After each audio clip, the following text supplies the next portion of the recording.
82 అంశాలపై చర్చించి తీర్మానాలు చేసిన టీటీడీ తిరుమలలోని అల్వా ట్యాంక్ కూడలి నుంచి బాగాలమ్మ కూడలి వరకు టాయిలెట్స్ నిర్మాణం కోసం 4.54 కోట్ల నిధులు మంజూరు చేశారు. శ్రీవారి ఆలయ మాడవీధులు, రహదారులు, కూడలకు 51 మంది భక్తాగ్రేస్ల పేర్లు పెట్టాలని నిర్ణయించారు.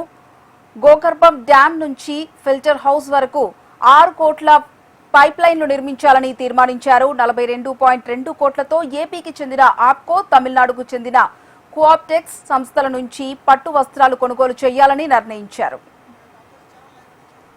ఇదే అంశానికి సంబంధించి మరిన్ని అప్డేట్స్ మా ప్రతినిధి చరణ్ అందిస్తారు. చరణ్.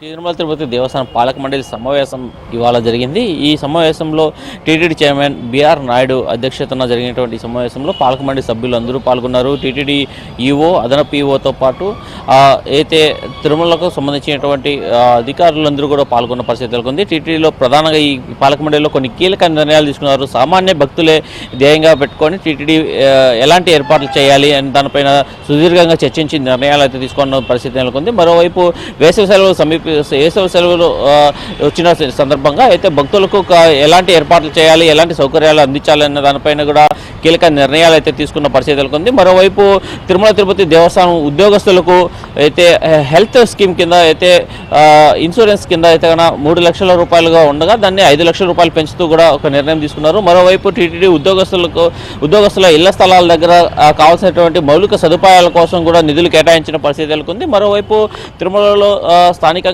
భక్తుల కోసం ప్రత్యేకంగా ఏర్పాటు చేసినటువంటి షెడ్యూల్ దగ్గర కావచ్చు, మరోవైపు రింగ్ రోడ్డు దగ్గర కూడా టాయిలెట్స్ నిర్మాణానికి అయితే కూడా నిధులు కేటాయించారు. మరోవైపు తిరుమలలో ఉన్నటువంటి ప్రధాన రహదారులు, అదేవిధంగా ప్రధాన రహదారులతో పాటు అయితే మాడవీధులకు 51 మంది భక్తులు అయితే స్వామివారికి ఆధ్యాత్మిక పేర్లు పెట్టాలని చెప్పి ఈ బోర్డులో అయితే నిర్ణయం తీసుకున్న పరిస్థితి నెలకొంది. అనంతరం అయితే తిరుమల తిరుపతి దేవస్థానం సామాన్య భక్తులకే పెద్దపీట వేస్తోంది అని చెప్పి మరోసారి తెలపడానికైతే కన్నా ఈ పాలక మండలి సమావేశంలో కొన్ని నిర్ణయాలు తీసుకున్నారు. మరోవైపు సామాన్య భక్తులకు తిరుమలకు వస్తున్న సమయంగా